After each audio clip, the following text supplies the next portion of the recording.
Hello dear C final students, welcome to the channel. तो अभी हमारे चैनल पे चल रही है न्यूली एडेड चैप्टर्स की क्वेश्चन एंड आंसर सीरीज, जिसमें हम कवर करते हैं integrated case scenarios and test your understanding के क्वेश्चन। तो आज मैं आपके लिए लेकर आई हूँ चैप्टर नंबर 9 रिलेटेड सर्विसेज वाले चैप्टर के integrated case scenario and test your understanding के क्वेश्चन। तो सबसे पहले आप देखिए आपका इंटीग्रेटेड केस सिनेरियो जो मॉड्यूल के अकॉर्डिंग आपको दिया गया है। ठीक है, देखते हैं इसके अंदर क्या लिखा है। KM Limited has engaged your firm for compilation of financial statements। तो जैसे ही आप केस स्टडी को पढ़ते हैं, सबसे पहले आपको ये सोचना है कि ये केस स्टडी कौन से स्टैंडर्ड से रिलेटेड है। तो आपको पहली लाइन पढ़ते ही पता चल गया that it is related to the compilation engagement. और कंपाइलेशन एंगेजमेंट का हमने कौन सा स्टैंडर्ड पढ़ा है? SRS 4410। तो केस स्टडी पढ़ने से पहले आप अपने दिमाग में SRS 4410 की जो भी बातें उन्हें एक बार रिमाइंड कर लीजिए।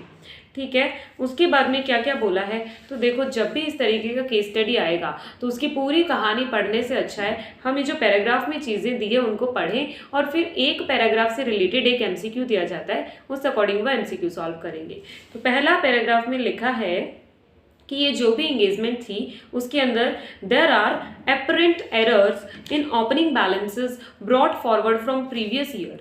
ठीक है, ओपनिंग बैलेंसेस में कुछ एरर होगी। ठीक है, उसके बाद में these have been swapped with some other balance in trial balance, however no credit transaction in such incentive account। ये चीज़ें हमने पढ़ ली, जिससे हमें एक बार देखा जाए तो आपको जिस तरीके से पढ़ना आइडिया लग गया कि ओपनिंग बैलेंस में कुछ एरर है। अब उससे रिलेटेड क्वेश्चन क्या पूछा है वो आपको जाना होगा MCQ नंबर फर्स्ट पे। In respect of error in some opening balances noticed which of the following statement is most appropriate. यानी ओपनिंग बैलेंस में जो एरर मिली है उसमें कौन सी स्टेटमेंट उससे रिलेट करती है। तो देखो अगर आप इस क्वेश्चन को, इतने बड़े क्वेश्चन को, इसकी पूरी कथा को पढ़ने लग गए एग्जाम में तो आपका टाइम वहीं कंज्यूम हो जाएगा। आपको देखना है पैराग्राफ किस चीज़ से रिलेटेड है, उससे रिलेटेड क्वेश्चन कौन सा है, फिर क्वेश्चन देखो, फिर उसके रिक्वायरमेंट के अकॉर्डिंग आंसर ढूंढना।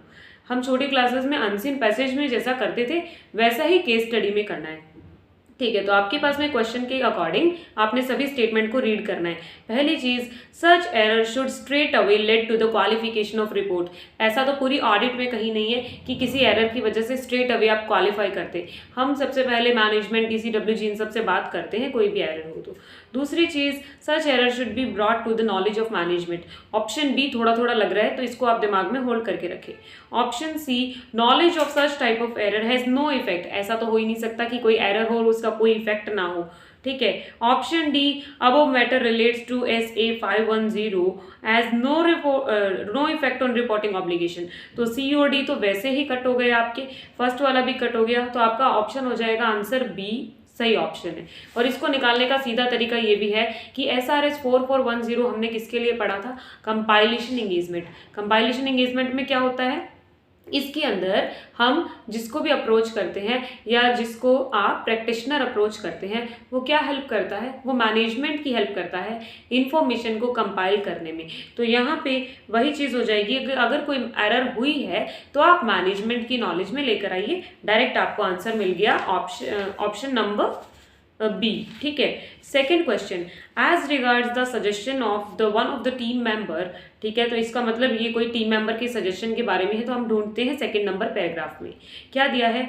One of the team member suggest, क्या सजेशन दिया था उस टीम मेंबर ने? That it is one of the duties to ensure that revenue figures stated in trial balance at least are verified to ensure। मतलब वो ऐसा suggestion दे रहा है कि ट्रायल बैलेंस में जो फिगर है वो हमें एक बार वेरीफाई कर लेना चाहिए। तो आप पहले ये देखो कि किस तरीके की इंगेजमेंट है ये केवल कंपाइलेशन इंगेजमेंट होती है। स्टैंडर्ड ऑन रिव्यू सर्विसेज 4410 ये लग रहा है कंपाइलेशन इंगेजमेंट पे। तो जब इस तरीके की इंगेजमेंट के लिए हम किसी को अप्रोच करते हैं तो हम उससे ये एक्सपेक्ट नहीं करते कि वो वेरीफाई करेगा चीज़ों को, वो केवल मैनेजमेंट को असिस्ट करता है कि उसको फाइनेंशियल इन्फॉर्मेशन का कंपाइलेशन कैसे करना है। यानी मेरे को इतना पढ़ के तो ये लगा कि इस टीम मेंबर की बात गलत है। अब आप देखो सेकेंड नंबर पैराग्राफ में पूछा क्या है, विच of the following statement is most appropriate. Second MCQ, तो इसके ऑप्शंस है, पहला option suggestion of team member is proper, तो हमें तो सजेशन प्रॉपर नहीं लगा, ये वाला ऑप्शन हो गया eliminate. Second option suggestion of team member is proper, second option भी eliminate. Third option suggestion of team member is not proper as verifying the accuracy और completeness of information provided by management is not required in such engagement. ये option हमें बिल्कुल correct लग रहा है, लेकिन फिर भी हमें फोर्थ ऑप्शन पढ़ना चाहिए। तो वो क्या है, suggestion of team member is not proper as compliance with qualitative requirements is not required in such management such engagement. ठीक है, लास्ट वाले दोनों ऑप्शन में से आपको क्लियरली पढ़ते ही पता चलेगा कि सी नंबर ऑप्शन जो है वो करेक्ट है, क्योंकि इस तरीके की एंगेजमेंट में ऐसी रिक्वायरमेंट नहीं है। ये बात लिखी गई है आपके ऑप्शन नंबर सी में। तो आपका सेकंड एमसीक्यू हो गया। अब आइए थर्ड पैराग्राफ में। It is also suggested by this team member, ये जो गलत सजेशन देने वाला टीम मेंबर है इसने और भी कुछ सजेस्ट किया है। देखें क्या सजेस्ट किया है, that even though it is a compilation engagement quality control aspects like adhering to appropriate standard needed to be followed. ये बात इसकी कुछ ठीक लग रही है, क्योंकि हमने पढ़ा था कि एसक्यूसी सभी तरीके की, एसक्यूसी 1 जो होता है स्टैंडर्ड ऑन क्वालिटी कंट्रोल 1, सभी तरीके की एंगेजमेंट पे एप्लीकेबल होता है। यानी ये जो सजेशन देने वाला टीम मेंबर है इसकी ये बात सही लगी। तो इसमें क्या क्वेश्चन बना, in view of the team member's suggestion which of the following statement in the context of above engagement is correct। देखते हैं क्या क्या स्टेटमेंट है आपके पास में। पहली स्टेटमेंट है SA220 इज एप्लीकेबल। तो मैंने आपको इस चैप्टर के नोट्स लिखवाते वक्त भी बताया था दैट SQC1 एप्लीकेबल होता है, उसके अलावा हमने ऐसा कोई नहीं पढ़ा कि SA220 एप्लीकेबल होता है या नहीं। तो अगर आपने एक बार चैप्टर को गो थ्रू किया होगा तो ये क्वेश्चन गलत नहीं होगा, डायरेक्ट पढ़ते ही आप समझ जाएंगे कि इसका आंसर बी है, और ये बाकी की चीज़ें आपको कंफ्यूज करने के लिए दी गई है। क्योंकि अगर SA220 एप्लीकेबल होता तो हम नोट्स में ये चीज़ मेंशन करते, हमने केवल SQC1 लिखा है, इसका मतलब इसका ऑप्शन बी आपका करेक्ट आंसर हो जाएगा। उसके बाद में फोर्थ पैराग्राफ पढ़ते हैं। Before signing and issuing report under SRS 4410, you once again read the financial information। ठीक है, साइन करने से पहले आप फाइनेंशियल इन्फॉर्मेशन को रीड कर लो, ऐसा कुछ बोल रहा है।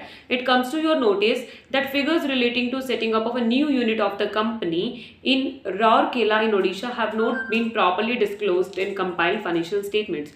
यानी पढ़ने से पहले आपको ऐसा उसमें कुछ गड़बड़ लगी कि फाइनेंशियल स्टेटमेंट में कुछ चीज़ ऑमिट की गई है या कोई इन्फॉर्मेशन जो है वो प्रेजेंट करने से छूट गई है, तो आप क्या करेंगे। तो इसमें एमसीक्यू नंबर 4 क्या बोल रहा है कि इनमें से कौन सी स्टेटमेंट मोस्ट अप्रोप्रिएट है।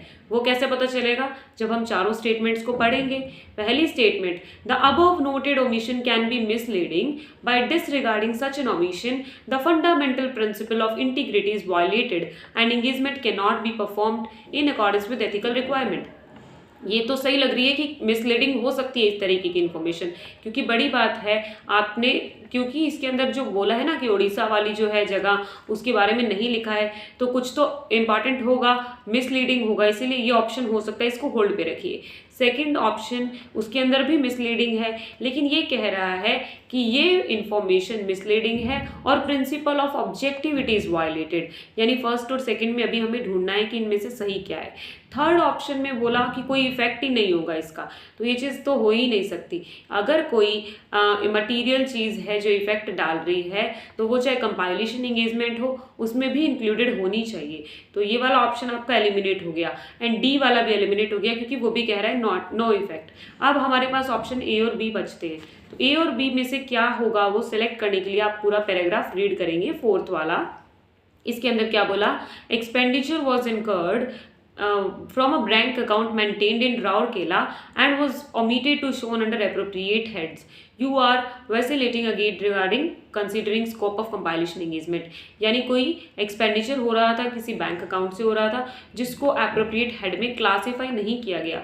तो क्लासीफाई नहीं किया गया इसका मतलब यहाँ पे प्रिंसिपल ऑफ इंटीग्रिटी वायलेट हो रहा है। इंटीग्रिटी का मतलब क्या होता है, ये जो हम बेसिक प्रिंसिपल्स पढ़ते हैं ना ऑडिट में, जिसके अंदर आता है आपका integrity, professional behaviour, professional competence, ये सारी चीज़ें आती है। उसके अंदर आता है कि कोई भी इंफॉर्मेशन के साथ छेड़छाड़ नहीं कर सकता।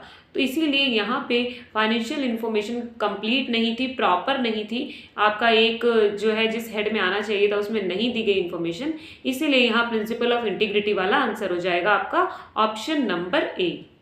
उसके बाद फिफ्थ पैराग्राफ पढ़ेंगे।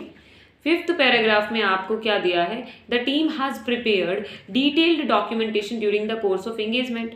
ठीक है, डॉक्यूमेंटेशन करना होता है, हमने SRS 4410 की लास्ट टॉपिक में पढ़ा था कि डॉक्यूमेंटेशन करनी पड़ती है, क्या क्या चीज़ें वो भी लिखी थी। तो क्या पूछा इसने MCQ में, detailed documentation is maintained during the course of compilation engagement, तो इनमें से कौन सी बात उस डॉक्यूमेंटेशन के रिस्पेक्ट में सही है। तो हमने इस पूरे चैप्टर में कहीं पर भी ऐसी कोई टाइमलाइन नहीं पढ़ी कि उसको कितने दिन में डॉक्यूमेंटेशन प्रिपेयर करना है। तो आपके पहले 2 ऑप्शन आपको केवल कंफ्यूज करने के लिए दिए गए हैं। आप अगर मेरे नोट्स को गो थ्रू करेंगे तो मैंने कहीं नहीं लिखा कि 60 डेज 120 डेज, क्योंकि ऐसा कुछ दिया ही नहीं है। केवल इतना कहा जाता है कि आप डॉक्यूमेंटेशन टाइमली बेसिस पे करें। तो आपका ऑप्शन नंबर सी सही होगा यहाँ पे, that final engagement file should be assembled on a timely basis after the engagement report has been finalized। ठीक है, इसी के साथ ये आपका चैप्टर नंबर 9 का इंटीग्रेटेड केस स्टडी तो हो गया है सॉल्व। अब आ जाइए अपने टेस्ट योर अंडरस्टैंडिंग के क्वेश्चन नंबर 1 पे। तो देखते हैं क्या लिखा है उस क्वेश्चन में। तो इसमें लिखा है, A company asks you to carry out process of confirmation of its accounts receivable। ये किससे रिलेटेड हो गया, ये हो गया आपका SRS 4400 से रिलेटेड। और SRS 4400 हमने क्या पढ़ा था, एग्रीड अपॉन प्रोसीजर्स, जिसके अंदर जो हम किसी पर्टिकुलर आपकी आइटम बैलेंस शीट की, P&L की या पर्टिकुलर अकाउंटिंग आइटम पे फैक्ट्स देते थे, फैक्ट्स रिपोर्ट करते थे, उसमें हमने ये स्टैंडर्ड यूज़ किया। तो जब आपको एक कंपनी ने बोला है कि आपको कंफर्मेशन लानी है अकाउंट्स रिसीवेबल के ऊपर, उसके अलावा आपको कोई भी फाइनेंशियल इन्फॉर्मेशन पे किसी तरीके का ओपिनियन देने को नहीं कहा गया, एक पर्टिकुलर आइटम पे कहा गया है, इसीलिए यहाँ आपका कौन सा लगेगा, SRS 4400 एग्रीड अपॉन प्रोसीजर्स। तो हम उसमें क्या पूछा है लास्ट में कि what points have to be kept in mind for inclusion in report specifically such engagement. तो इस तरीके की एंगेजमेंट को परफॉर्म करते वक्त आपको क्या क्या चीज़ें देखनी है।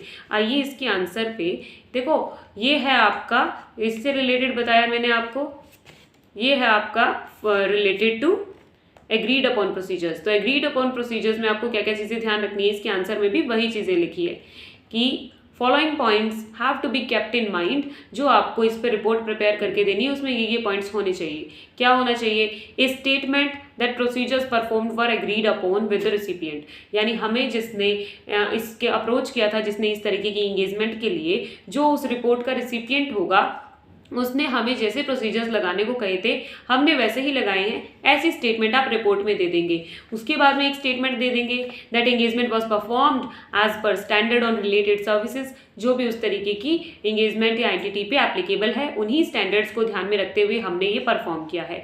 उसके अलावा आप पर्पस आइडेंटिफाई करेंगे कि इस तरीके के प्रोसीजर्स को लगाने के पीछे पर्पस क्या था, कौन कौन से प्रोसीजर परफॉर्म हुए उसकी लिस्ट दे देंगे। डिस्क्रिप्शन दे देंगे कि auditor factual finding includes sufficient details of error and exceptions found, यानी जब भी ऑडिटर को बोला गया कि इसके रिलेटेड फैक्ट्स को रिपोर्ट करें, उसके अंदर ऑडिटर ने उससे रिलेटेड कुछ एरर मिली वो रिपोर्ट की, एक्सेप्शंस मिली वो भी रिपोर्ट की। फिर एक स्टेटमेंट दे देंगे दैट इसमें किसी तरीके की एश्योरेंस नहीं दी जा रही, ये केवल रिव्यू है या फैक्चुअल रिप्रेजेंटेशन है। फिर एक स्टेटमेंट देंगे that auditor performed additional procedures other might have come to the light which would have been reported, यानी ऑडिटर ने कुछ एडिशनल प्रोसीजर्स परफॉर्म किए हैं तो वो लिख देगा। रिपोर्ट केवल उन्हीं पार्टीज के लिए रेस्ट्रिक्टेड है जिन्होंने उनको ऐसा प्रोसीजर परफॉर्म करने के लिए कहा। ये रिपोर्ट जनरल पब्लिक को इशू नहीं होती, ये हमने रिव्यू का स्टैंडर्ड पढ़ते वक्त भी देखा था। उसके अलावा that report relates only to the element, account या आइटम जिसके बारे में आपने हमें प्रोसीजर लगाने को कहा है, उसके अलावा ये पूरे फाइनेंशियल स्टेटमेंट पे रिपोर्ट नहीं है, ये चीज़ लिख देगा। बिल्कुल कॉमन सी बातें हैं और नॉर्मल सा क्वेश्चन है। उसके बाद आइए टेस्ट योर अंडरस्टैंडिंग का क्वेश्चन नंबर 2। तो इसमें बोला है आपको during the course of performing compilation engagement, जो कि आपको पता है SRS 4410 के अकॉर्डिंग होती है। तो क्या हुआ उसके अंदर, it becomes known to you that client had suffered a theft loss of 100 lakhs of inventory, यानी कंपाइलेशन एंगेजमेंट करते वक्त आपको पता चला कि क्लाइंट को 100 लाख ऑफ इन्वेंट्री का थेफ्ट लॉस हो गया यानी चोरी हो गई over a period of time at a storage location visited infrequently, यानी क्लाइंट वहां पे कभी कभी जाता था और इसकी वजह से वहां के स्टॉक से उसको 100 लाख की इन्वेंट्री के चोरी हो चुकी है। तो एक claim was launched by the client with insurance company. तो क्लाइंट ने अगर उसका इंश्योरेंस करवाया होगा तो उसने क्लेम लॉन्च कर दिया। उसके बाद क्या हुआ, claim was launched but which was repudiated due to certain technical reasons. वो क्लेम तो लॉन्च किया था कंपनी ने, लेकिन वो रेपुडिएट हो गया, यानी उसका भुगतान नहीं मिला उसको इंश्योरेंस कंपनी से, कुछ टेक्निकल रीजंस रहे होंगे। लेकिन आपके क्लाइंट को क्या करना चाहिए था, अगर उसको नहीं मिला तो उसे कंप्लेंट करनी चाहिए थी, अपील करनी चाहिए थी, पर उसने ऐसा कुछ नहीं किया और अभी तक वो उसे करंट एसेट में दिखा रहा है। तो अगर जाकर मांगोगे नहीं तो वो मिलेगा कैसे। वहां अगर कोई टेक्निकल इशू आ गया है तो आपके क्लाइंट को जाना चाहिए था और वहां पे उसे सॉल्व करवाना चाहिए था, वो तो करवाया नहीं, उसके बदले में उसने करंट एसेट दिखा करके रखा है। तो अभी ऑडिटर का क्या काम है, तो अभी रिव्यूअर का क्या काम है, जो रिव्यू करने आया है वो जैसे ही देखेगा कि इसके अगेंस्ट क्लाइंट ने कोई अपील नहीं की तो अमेंडमेंट रिक्वायर करनी पड़ेगी। मतलब आपकी फाइनेंशियल इन्फॉर्मेशन में कम से कम ऐसा प्रेजेंट तो मत करो करंट एसेट्स में।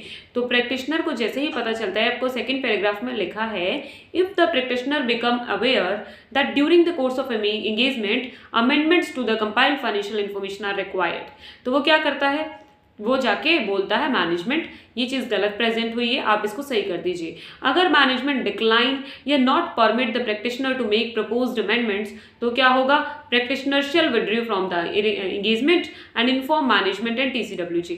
वो विड्रॉ कर लेगा, मैनेजमेंट को इन्फॉर्म कर देगा और TCWG को इन्फॉर्म कर देगा। और अगर विड्रॉल पॉसिबल नहीं है तो प्रैक्टिशनर को डिटरमाइन करना पड़ेगा कि इस केस में उसकी रिस्पॉन्सिबिलिटी क्या बनती है। तो नॉर्मल सा केस था, क्या बोला था इस केस के अंदर, इस केस में आपकी कंपनी ने जो कंपाइल्ड फाइनेंशियल इन्फॉर्मेशन थी वो उसके अंदर कुछ ऐसा था जो मटीरियली मिसस्टेटेड है या फिर हर मटेरियल एस्पेक्ट में सही नहीं है। और यहाँ क्या सही नहीं था कि जब आपने क्लेम के अगेंस्ट अपील भी नहीं की है तो आप उसको करंट एसेट कैसे मान रहे हैं, उसका पैसा कैसे मिलेगा। तो कंपनी को बोला होगा रिव्यूअर ने कि आपकी ये इन्फॉर्मेशन सही से प्रेजेंट कीजिए, इसमें अमेंडमेंट कीजिए। मैनेजमेंट ने कर दिए तो ठीक है, और अगर मैनेजमेंट नहीं करता है तो प्रैक्टिशनर देखेगा मैं विड्रॉ कर लेता हूँ। विड्रॉ करना पॉसिबल नहीं है तो कुछ अगर और कोई रिस्पॉन्सिबिलिटी है तो वो उसके अकॉर्डिंग अपना फुलफिल कर देगा। तो इसी के साथ आपके चैप्टर 9 के टेस्ट यू अंडरस्टैंडिंग के क्वेश्चन और इंटीग्रेटेड केस सिनेरियो के क्वेश्चन हो चुके हैं कंप्लीट। ऐसे ही हम सभी चैप्टर्स के क्वेश्चन कवर करते रहेंगे और ऑडिट के बाकी के चैप्टर्स भी कवर करेंगे। तो जुड़े रहिए, पढ़ते रहिए, मिलते हैं अगले वीडियो में।